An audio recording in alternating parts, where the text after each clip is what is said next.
Polar Bear Explorers Club, Chapter 3. The Polar Bear Explorers Club was located in Coldgate, the furthest point of civilization before the Icelands took over. And the fastest way to get there was by sea. Soon after disembarking the train that afternoon, Stella found herself stood on the docks, staring up at the most gigantic ship she had ever seen. Granted, that wasn't too difficult, given that she'd only ever seen tiny ones printed in the corners of maps, but even so, this was an absolute monster that towered over all the other ships in the harbour. A beautiful mermaid figurehead rose up along the prow, and there was a name painted on the side in great looping letters: The Bold Adventurer. It belonged to the Royal Crown Steam Navigation Company and had been specially commissioned to take the members of the expedition to Coldgate so they could visit the Polar Bear Explorers Club and then continue on to the Icelands. Stella followed Felix onto the ship by way of a wooden gangplank that creaked and groaned alarmingly beneath their weight, as if it was about to dump them in the freezing sea foaming far below. Upon deck, there were supplies for the expedition everywhere, including unicorns and wolves. Stella could hear the unicorns snorting and shuffling in their makeshift stalls, and the wolves were already starting to howl. Stella wasn't sure if the animals just didn't like the ship or whether they could sense that bad weather was coming. The clouds on the horizon looked black and threatening. Everything smelt of salt and brine and storms, and there was the constant slap, slap, slap of the icy waves against the hull. The deck lurched beneath Stella's feet, causing her to reach out and grab Felix's sleeve for balance. For the first time since leaving home, some small, traitorous part of her felt a twinge of nervousness and something that was almost homesickness. She could be sitting in the orangery right now, throwing twigs for Buster, warm and safe, and "It doesn't do to be too afraid of life and taking chances," Felix announced cheerfully, as if reading her mind. "No one ever had any fun that way." He glanced down at her with a reassuring smile and said, "Let's go and report to the captain." The captain was a tall, thin man named Montgomery Fitzroy. He had a magnificent hat and a hooked nose and didn't seem terribly bothered by Stella's presence on board the ship. Stella decided she liked him on the spot, partly because of his hat and partly because of all the maps and charts scattered about his office. Stella liked anyone who liked maps. The ship set sail just as she and Felix left the captain's quarters. Stella heard someone up on deck below. "Full steam ahead!" And then they were on their way. She hadn't been prepared for the rocking motions as the ship set out into open water, and found she had to cling onto rails and banisters to stop herself from toppling over. Trying to navigate the ladders that led below was even more of a challenge. Thankfully, the corridors down there were narrow, and Stella found she could manage them fairly well by allowing herself to bounce against first one wall, then the other, like a Skittles ball zigzagging between runners. Felix achieved an inordinate number of accidental strikes that way whenever he took her to the local skittle alley.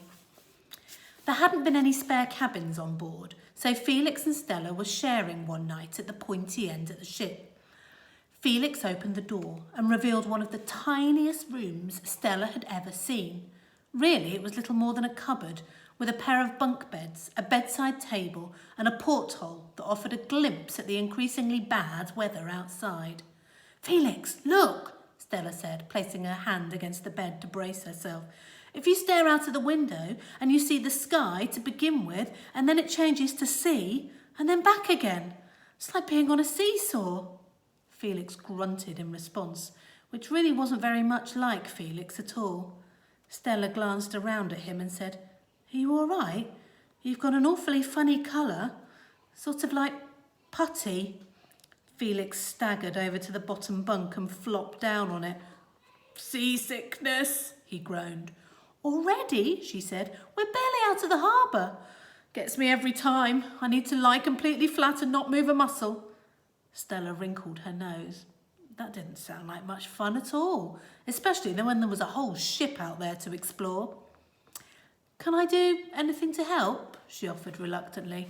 No, nothing helps, Felix replied. He was gripping the edge of the mattress so hard that his knuckles had turned white. Nothing at all. Can I go and have a look around then? Stella asked, already edging towards the door. All right, but listen, don't go out on deck whilst the weather's bad. I don't want you getting washed overboard. And come straight back here if the storm hits.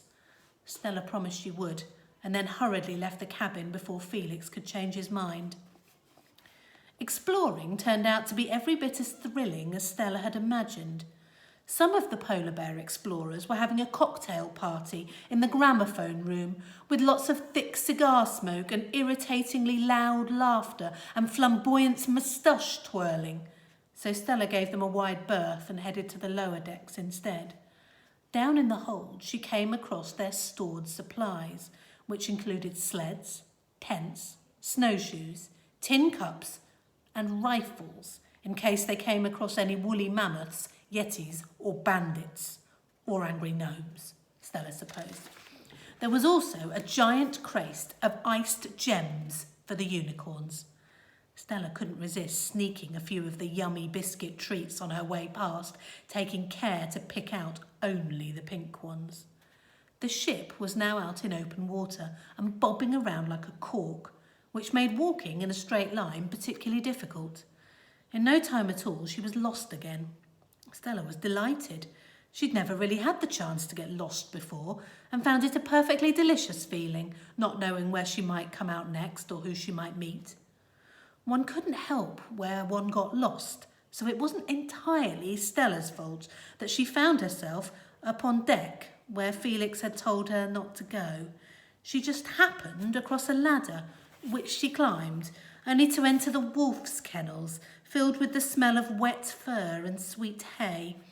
She tried to tell herself that she wasn't technically out on deck, since the kennels had a roof and some canvas walls, but these were flapping about like anything, with icy air whistling in through the gaps, along the occasional flurries of snow and steam from the great ship's funnels. She could hear the wind roaring and the waves beating against the wooden sides.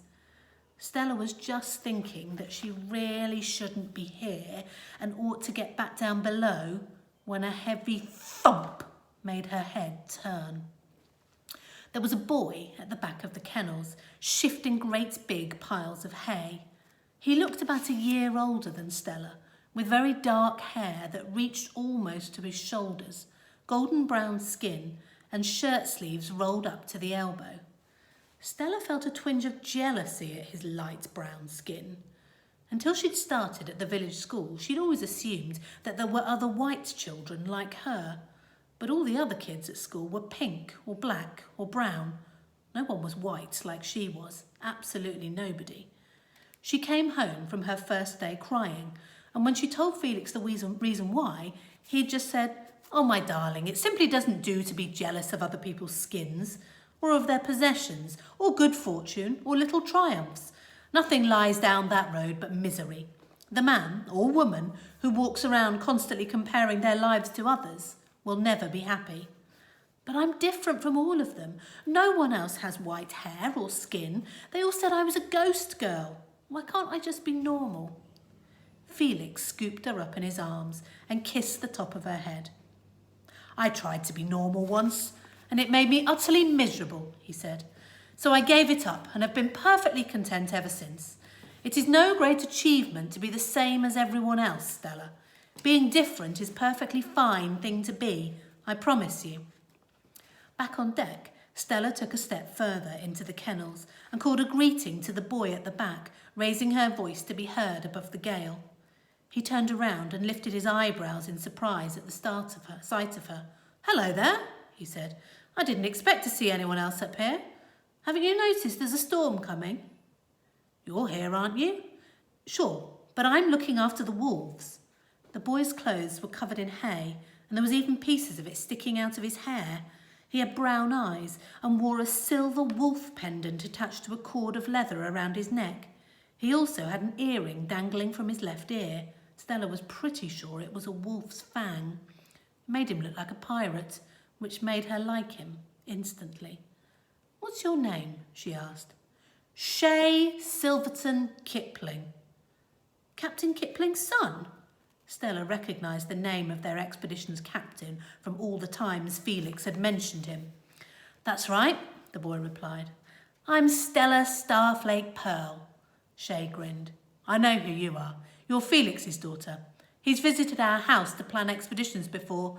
Mum says he's one of the most charming men she's ever met. He talks about you all the time, you know." Stella was pleased that Felix had talked about her, although she hoped he'd only said nice things and not shared any stories where she'd been bad, like the time she tried to give Gruff a haircut but ended up making him look like a giant white poodle, which had been very embarrassing for them both. "Can I help?" She gestured towards the canvas wall. "I'm not afraid. I like storms. I hate to break it to you, but this isn't the storm. This is just a touch of rain. Trust me, when the storm catches up with us, you'll know about it." The words were barely out of his mouth before the ship gave a great lurching, bucking movement that hurled the children and the wolves against one of the tent's thin canvas walls. The storm had finally arrived. But the canvas wasn't strong enough to take their weight and instantly tore free of its ropes. Before they knew what was happening, Stella and Shay were out on the open deck, slipping and sliding across the soaking wet boards, whilst the rain lashed at their skin like thousands of salt needles. "The wolves!" Shay yelled, gesturing at the two that had fallen out with them. "We have to get them back in or they'll be washed overboard." As the ship gave another stomach-churning lurch, Stella thought that they were in danger of getting washed overboard themselves. Felix would be absolutely furious if he knew that she was up here. But no wolves were going to get swept away tonight if Stella had anything to do with it. So she wrapped her arms around the nearest one, a reddish-coloured wolf with soft brown eyes. Shay grabbed the other, picked it up and hurried back towards the canvas wall of the kennel. Stella tried to follow, but she wasn't strong enough to lift the wolf, and the next moment another great wave crashed into the ship. The wooden deck made a groaning sound, and Stella and the wolf fell back against the railings. For a moment she couldn't tell what was up or down, what was sea and what was stars.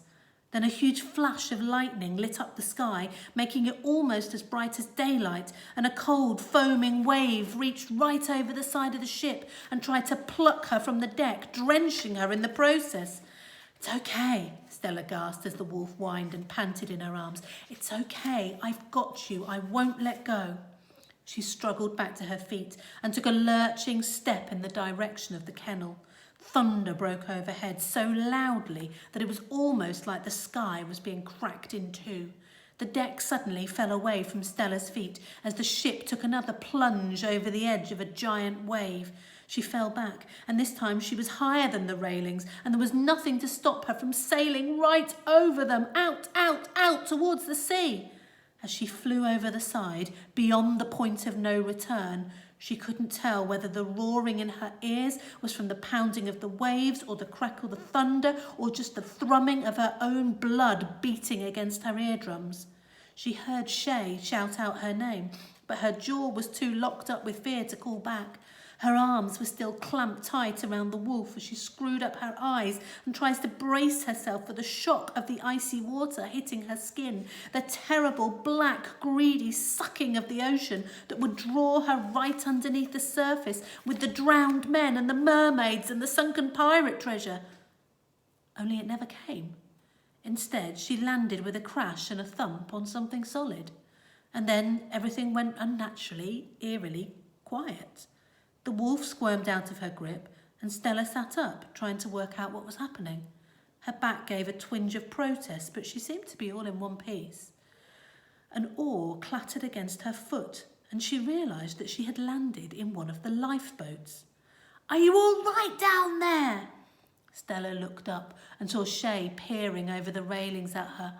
"I think so," she called back. "Thank the stars. And Keiko?" "Who?" "The wolf." "She's okay too." "Mum, when I saw you go flying over those railings, I thought you had it in for sure. Look, please don't start crying or anything. I'll have you up there from in a jiffy. I have no intention of crying, Stella replied, feeling quite indignant at the suggestion. What happens to the storm anyway? Is it over? Shay hesitated, then shook his head and said, It's not over. Then how come it's so quiet? It had completely stopped raining. There wasn't even a puff of wind, just a strange heavy feeling in the air, as if the sky was pressing down on her. It's the eye, Shay said. The what? The eye of the storm, Shay said. Look there.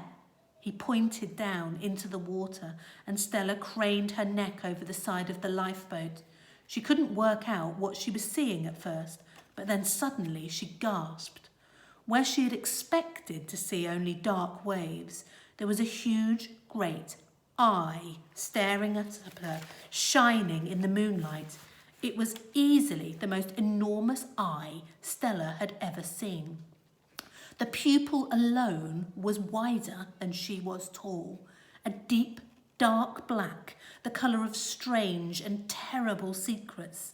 The silvery iris rippling like water, and gigantic eyelashes as thick as a man, reaching right up out of the sea to brush against Stella's lifeboat.